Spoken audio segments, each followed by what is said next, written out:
perintah, ajak anak-anakmu untuk sholat. Wahum abdal sampai sini selagi mereka berumur 7 tahun. Wajibul alaiha wa abdal masyarakat. Dan kalau sampai mereka menginjak usia 10 tahun, disuruh sholat nggak mau, diajak sholat nggak mau, kufur.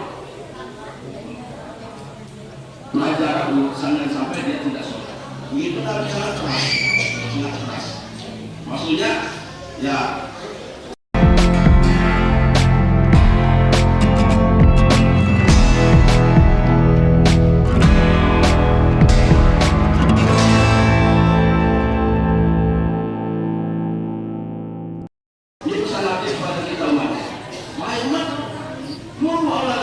Perintah, ajak anak-anakmu untuk sholat. Wahum abdal sampai sini selagi mereka berumur 7 tahun. Wajibul alaiha wa abdal masyarakat. Dan kalau sampai mereka menginjak usia 10 tahun, disuruh sholat nggak mau, diajak sholat nggak mau, kufur. Pelajaran sampai dia tidak sholat. Begitu kan sangat keras, sangat keras. Maksudnya ya, ngajinya akan baik, sedekahnya akan baik, silaturahimnya akan baik kalau sholatnya baik. Jadi merupakan ukuran bagi tidak ibadah-ibadah yang baik. Termasuk juga merupakan ukuran diterima atau tidak ibadah yang lain nanti di hadapan Allah SWT di padang mahsyar nanti. Semua ibadah-ibadah kita akan dilihat, akan ditimbang, akan diperiksa, kemudian akan diterima oleh Allah.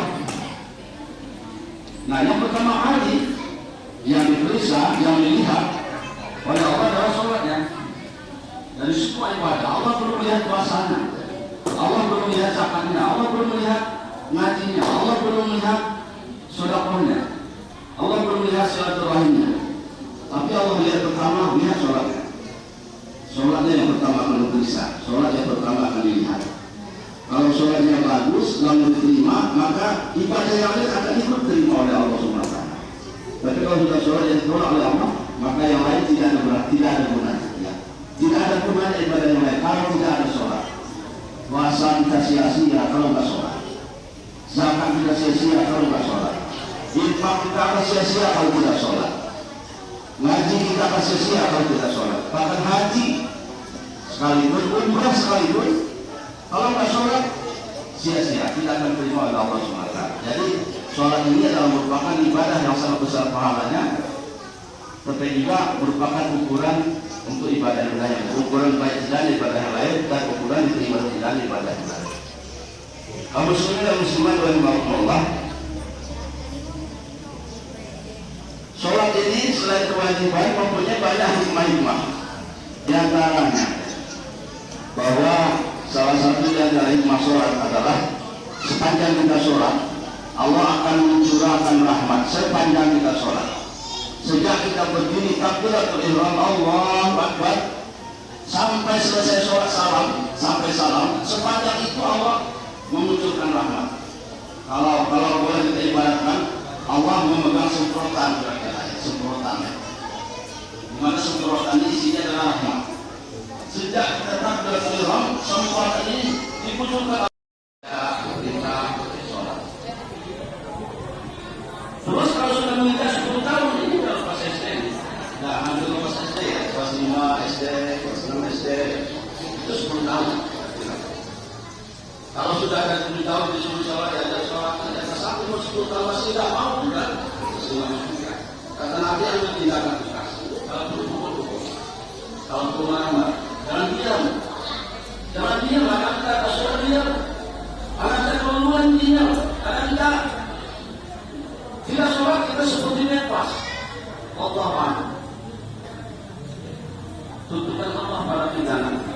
Walaupun kita ibadah, kita rajin, kita sholat, kalau kurang perhatian kita pada anak kita, itu nanti akan menjadi hambatan kita untuk masuk surga Allah. Jangan merasa kalau kita sudah rajin sholat, sudah rajin ngaji, ya, sudah rajin beribadah, kita akan pasti masuk surga. Belum tentu. Kalau ternyata perhatian kita pada anak kita kurang, itu nanti akan